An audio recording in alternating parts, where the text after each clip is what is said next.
Dear student, today's the topic for discussion is everyday state and local structure of power. In part first, we have already discussed about the three important concepts, that is state, nation and society. And after independence, what type of power structure has been developed in India to maintain the system and the social structure of nation or the state. Today we discuss about the nation building or national integration, because this is a severe problem today's India is facing. So what are the obstacles in the way of national integration? We discuss about all the obstacles, all the hindrances which are directly or indirectly responsible for the national integration. In this discussion, we discuss about the regionalism, linguism, communalism, casteism, extremist ideas, violent and terrorist activities, excessive economic inequalities and regional disparities, and measures for national integration. When we talk about the political sociology, because these are the important topics of political sociology. Political sociology has basically emerged as a branch of sociology because there have always been some interrelationship between different social sciences. Any subject can be understood completely only until the different viewpoints of other sciences are understood. When we discuss the topic of political sociology, there are three important concepts important to study, that is nation, state and society. We have discussed all the three concepts in the previous part 1. When India got independence in 1947, the first concern of our leader was how should we develop India. For this, they created own separate constitution to build a democratic nation in which people of all religions, caste, sects and classes get equal rights. For this, directive principles and fundamental rights were also included in the constitution. Also, for India to progress continuously at the economic level, Planning Commission was formed in 1951 and 5-year plans were started from 1951. As a result, India started moving forward on the path of continuous development. Independent India came to be known as a secular nation. जब भारत आज़ाद हुआ तो सबसे पहली हमारी समस्या थी कि भारत को एक ऐसा राष्ट्र बनाएं जिसमें जितने भी उसके राज्य हैं उन सब के बीच हारमोनी रहे, उन सब के बीच एक प्रकार का कॉर्डियल रिलेशनशिप रहे।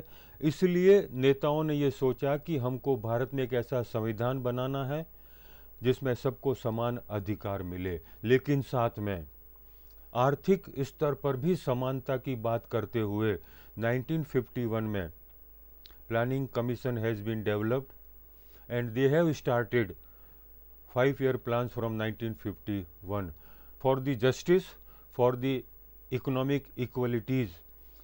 इसी तरह से संविधान में भी हमारे कुछ नीति निर्देशक तत्व और कुछ मूल अधिकार भी सम्मिलित किए गए जिससे कि सभी व्यक्तियों को राष्ट्र में रहकर समान अधिकार का उपभोग करने का बराबर का अधिकार मिल जाए. Along with this, the feeling of all the leaders and of independent India was also that India should become a unified nation and there was a need to keep the entire nation united.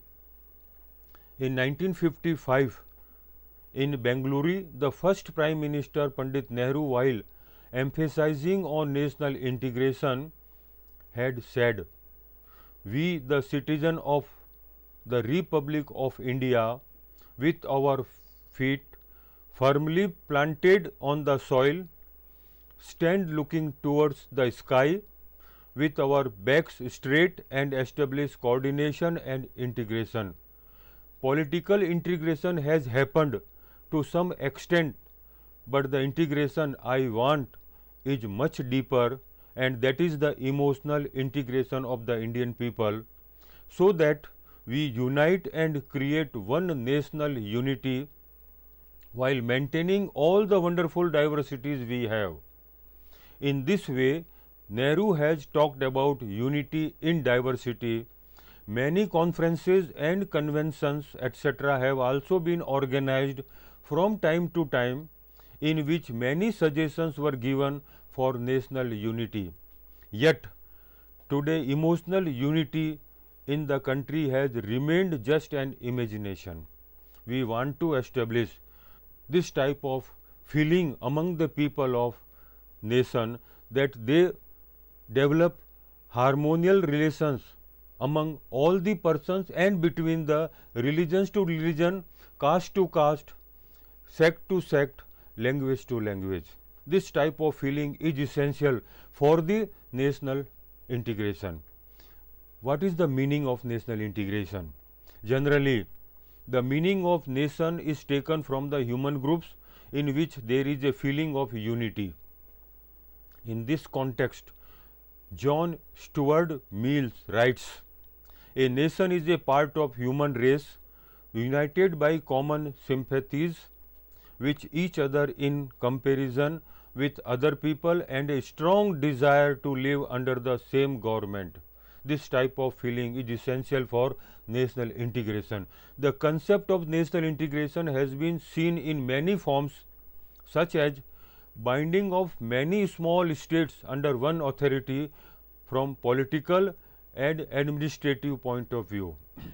From the cultural social point of view, in the form of following the same type of cultural practices, customs, prevalence of one language, festivals, celebrations etc., and from the mental point of view in the form of creation of a feeling of unity among all the people.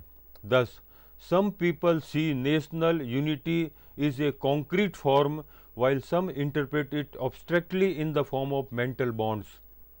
Gurrier, a well-known sociologist, writes, while defining national integration, herein is defined or described national integration as a psychological and educational process involving the development of a feeling of unity, solidarity and cohesion in the heart of the people, a sense of common citizenship, that is destiny, and a feeling of loyalty to the nation. This is essential part for the nation building, for the national integration. Thus, we can define national integration as a mental educational process. In the event of integration, various units calling together their social, economic, cultural, linguistic, religious, caste and regional differences strive for collective welfare, inspired by the feeling of patriotism and nationalism. This is important part of national integration. But we see that certain challenges are in the way of national integration. It means certain obstacles developed in the path of national integration, forces that challenges nation building efforts. Several interrelated factors have hindered efforts to achieve the goals of equality and social justice as well as binding the nation state. We can see the following forces which directly or indirectly create problems in the way of national unity.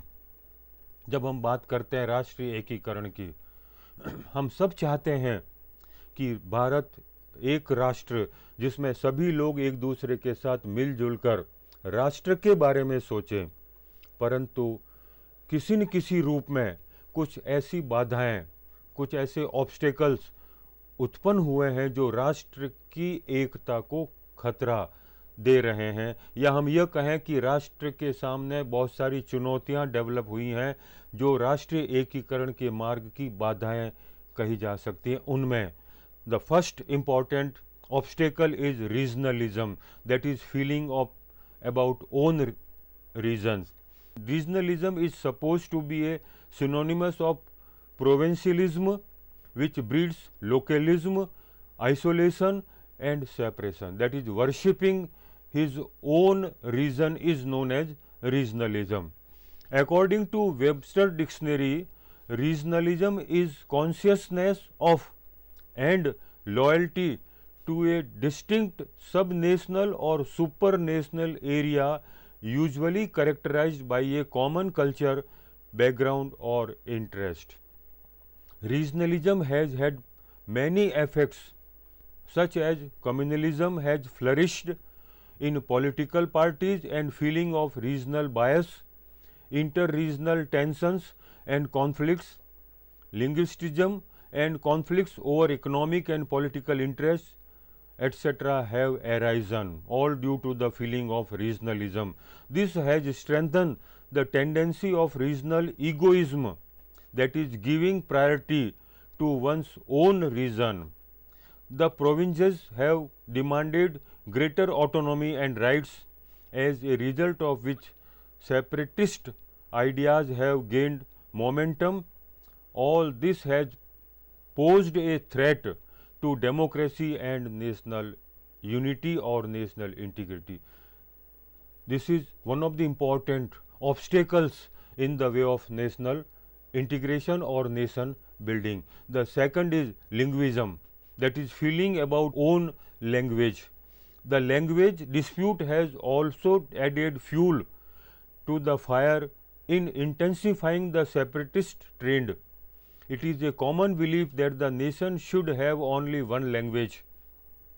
The concept of one nation, one language has been adopted from the West because their people speaking different languages are living under one nation accepting the same language as the national language. Pandit Nehru भी चाहते थे कि भारत में एक भाषा हो जो सबको एक सूत्र में बांध सके. Linguism took a severe form when in 1963 a bill to make Hindi the official language was presented in the parliament. The southern states, mainly Madras, that is Chennai, and political parties like Dravid Munit Kadgam opposed it. In the south, Dravid Munit Kadgam party was also supported by C. Rajgopalacharya and Swatantra party on the language dispute. The southern provinces were in favor of retaining English in place of Hindi. Therefore, to express their protest, vandalism, riots, strikes, etc. took place in the southern provinces. Posters and boards written in Hindi were torn and covered with bitumen. The reaction to the anti-Hindi movement took place in the Hindi-speaking part of North India, and they opposed English in the same way as was happening in the southern state against Hindi.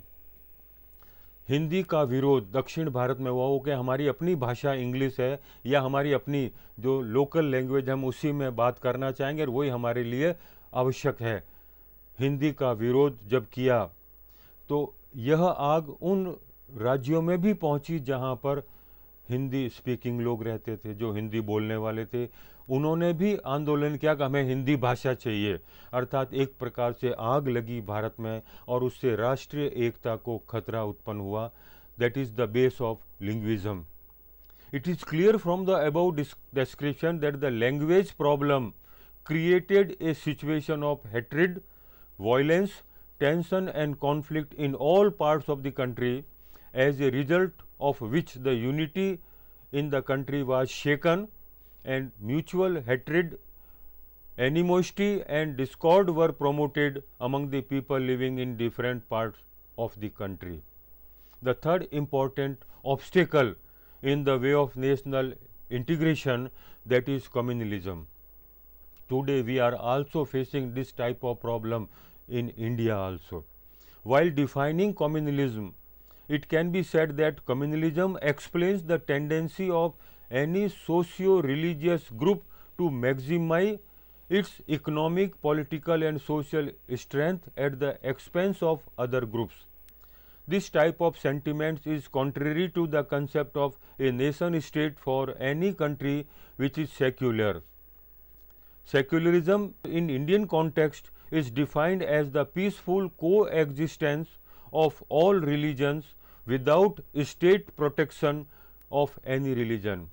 The state has to treat everyone equally, yet in a secular state like India, we often hear, see and read about communal disputes. Despite making conscious efforts towards the goals of democracy and socialism, such situations have arisen from time to time in India which are not good for any nation.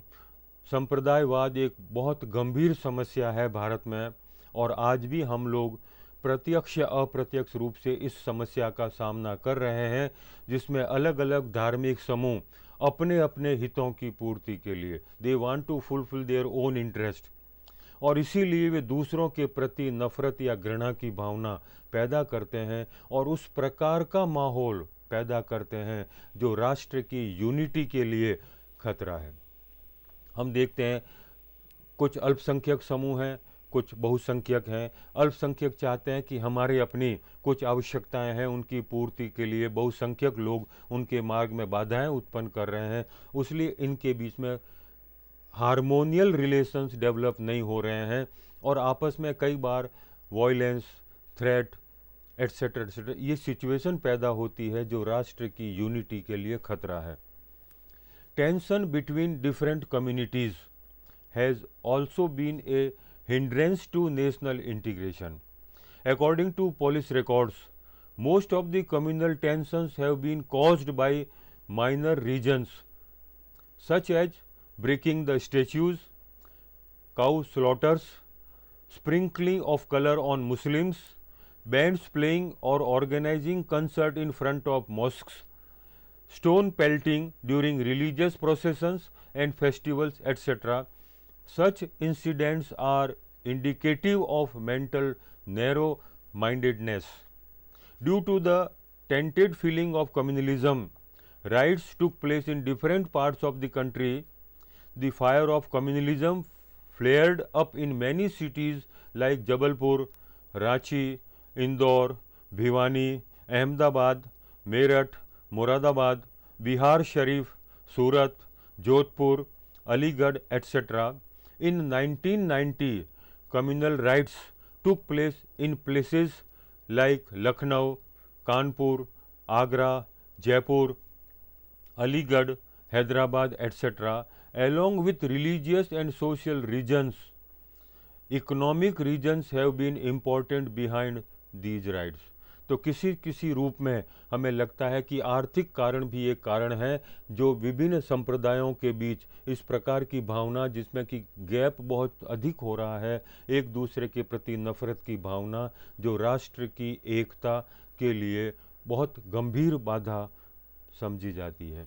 The fourth important element which is directly और indirectly responsible for the national integration, a obstacle in the way of national integration, that is casteism. Caste is a predominant characteristics of Indian society, but casteism is a problem for national integration. Casteism has also created obstacles in the path of integration. When a caste considers its own caste superior to other castes and protects the interest of the people of his own castes by ignoring the interest of other castes, then we call it casteism. That is caste worshipping, that is interest of one's own caste is known as casteism. Casteism is such a social evil and the ideology associated with it does not mesh well with the egalitarian model of a socialist party. जब समाजवाद की बात करते हैं, सबको बराबर का अधिकार मिलना चाहिए, वो यहाँ पर नहीं है जब जातिवाद जैसी समस्या खड़ी होती है. Hence the role of caste in national politics is seen as a necessary evil. There is such an evil which poses a challenge to the task of national building. Yet, in lieu of an alternative basis for people to come together, caste continues to play a decisive role in Indian national politics.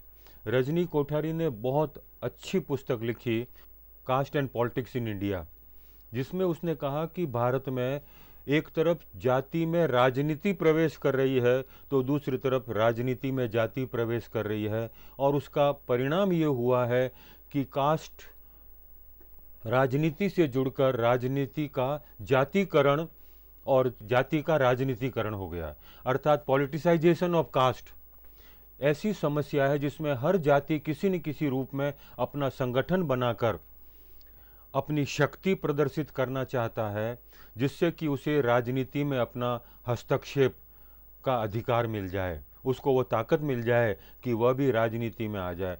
ऐसी जो सोच है, that is the essential evil known as essential evil to Indian society, and this is directly or indirectly responsible for the creating problem in national building or national integration. The fifth important obstacle is extremist idea, violent and terrorist activities. जब कभी हम बात करते हैं भारत में राष्ट्रीय एकीकरण की, तो 5 प्रमुख बाधाएं हम लोग कहते हैं। One is regionalism, communalism, casteism, terrorism and linguism. These are the 5 obstacles in the way of national building. When we talk about the extremist ideas or violent or terrorist activities, there are many parties and organizations that believe in violence and have resorted to violence to achieve their goals.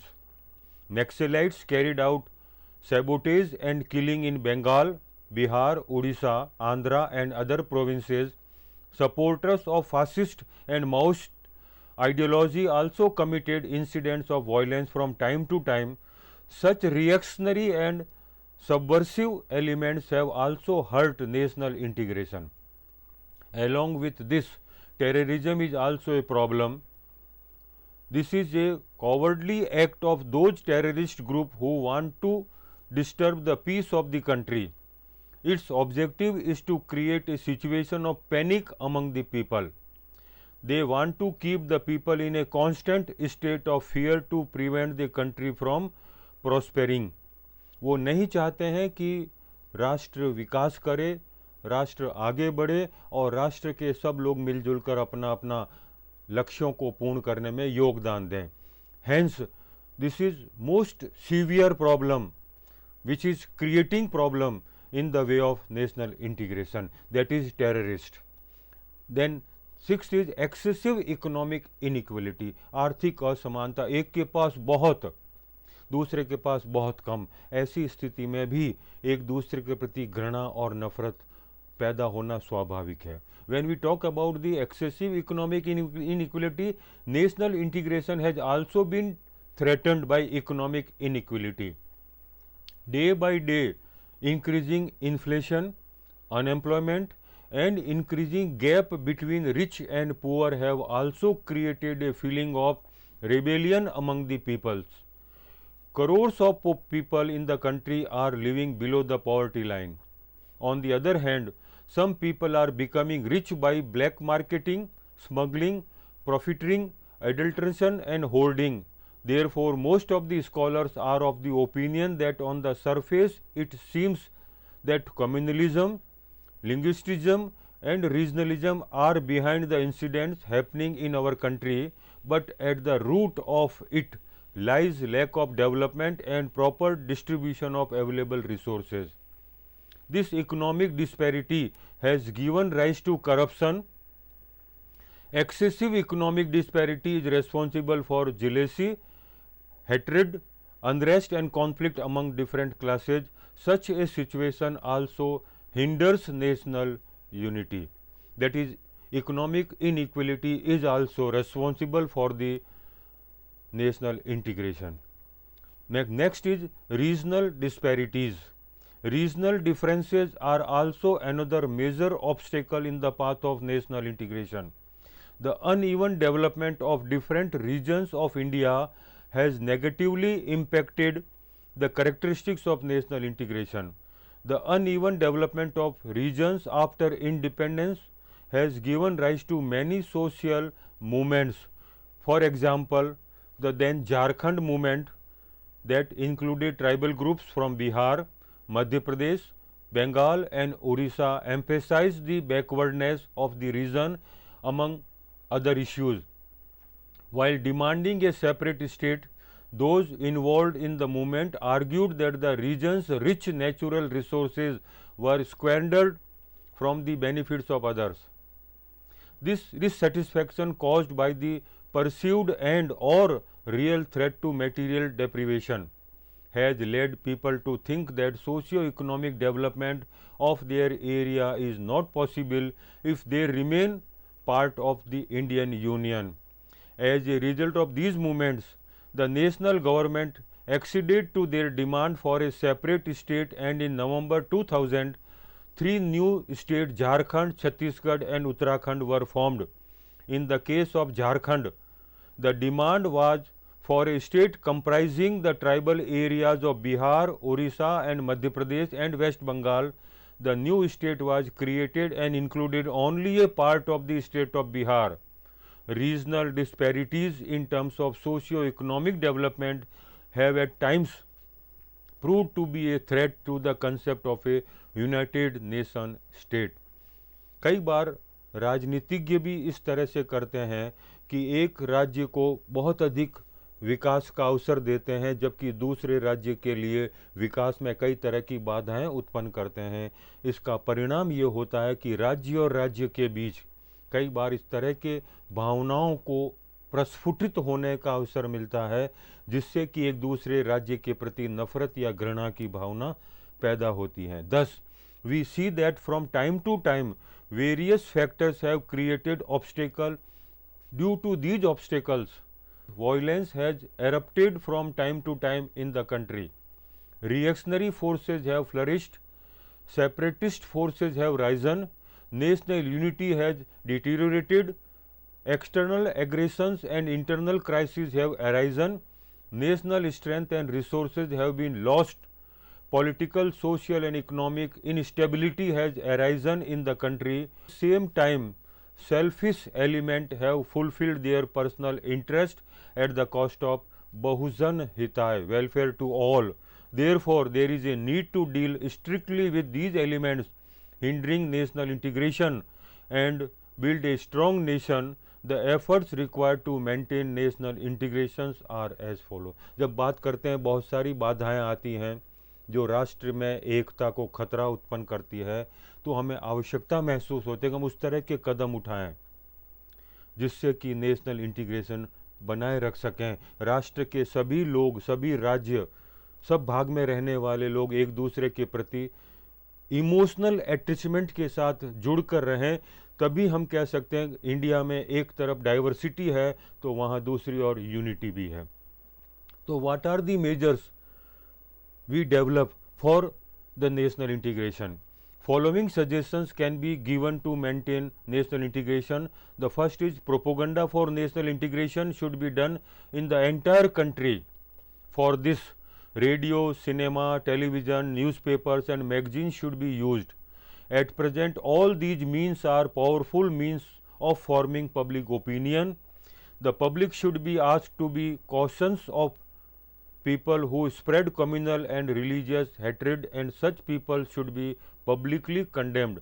इन सब mass media का सहारा लेकर हम लोगों के मन में एक अच्छी भावना पैदा कर सकते हैं जो राष्ट्र के एकीकरण के लिए बहुत आवश्यक है। Similarly, education should be provided simultaneously in educational institution to people belonging to all religions, regions, languages, cultures, etc. There should be a ban on such educational institution and hostels running on the basis of caste, religion and sect, which create religious and communal prejudice. Such universities should be established at the national level which provide education in the principles of all religions. A sense of equality, nationalism and patriotism should be inculcated in all students. Third step we should take, that is, various types of religious, social and cultural prejudices should be eliminated from, and public opinion should be prepared for this. Political parties should leave aside caste, tribal and regional sentiments and work keeping national interest in mind. They should rise above vote politics and give top priority to the interest of the country. Inter-provincial cooperation should be promoted. Such types of sports, camps, cultural program, etc. should be organized at the national level, in which people from all provinces can participate, so that a feeling of mutual harmony and cooperation can be generated in different provinces. Proper protection should be provided to the interest of tribes and minorities, so that they do not feel neglected and a feeling of inferiority does not develop among them. Similarly, reactionaries, fascist forces, Maoist and other such organizations should believe in violence and terror should be banned. Strict punishment should be provided to deal with such elements. For border dispute, river, water dispute, etc., between the center and the provinces, such tribunals should be formed in which there are representatives of the concerned parties, so that they can express their views and the decisions taken by them can be followed with full devotion. Next, we can take the economic interest of all provinces and people should be protected while implementing the development schemes launched by the center. The economic condition of the province, population and available resources should also be kept in mind, and industry should not be centralized. Doing this create problems of water, electricity, slums, houses and crimes in those areas. Similarly, people should be encouraged for geographical mobility by maximum development of means of transport, road, etc., so that they can leave their homes, villages and provinces and get free from narrow mindedness and narrow thinking or ideology. Even if this happens, you will be able to create a world view in your thought. Now, we can take another step. More and more secular values should be promoted, and the process of modernization should be encouraged, so that there is a logical development of human religion and human outlook. Rajni Kothari has suggested the penetration of political system in all sections of the society for national integration. According to Kothari, in a huge country like India, where so many different types of people live, unity can be established only by allowing all elements to participate in political power and authority and taking everyone along. For this, it is necessary that all sections of the society should enter the political system. It is this constructive role of politics that strengthens the tendency of integration. It is necessary to make all classes partners in the political system.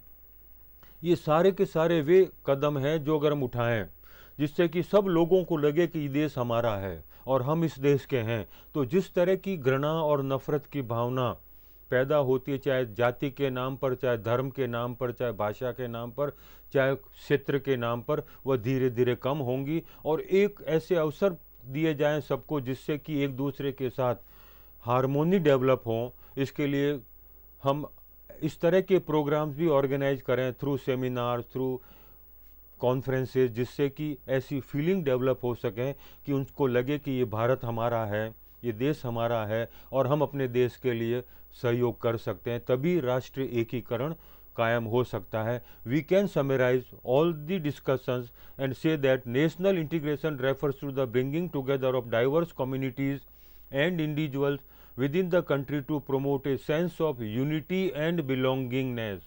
It promotes harmony, understanding and cooperation among people of different regions, language, religions and cultures. The objective of national integration is to build a strong and united nation where all citizens have equal rights and opportunities. This includes encouraging respect for each other's beliefs, traditions and customs while upholding the principles of unity and diversity. Unity is essential for a stable and prosperous country, where people work together for common goals and share a national identity. For the last few decades, many obstacles have arisen in the path of national integration in India. Among these, major elements like communalism, linguism, regionalism, terrorism and casteism are disintegrating the unity of the nation, as a result of which serious problems are arising before the nation. If these are not controlled in time, the nation may break into many pieces. Therefore, there is a need to awaken patriotism in the minds of the people of the country. For this, publicity medium may be appropriate from time to time, raising the moral level of people and eliminating narrow ideologies like religion, caste and sect in politics can reduce the problem of national integration.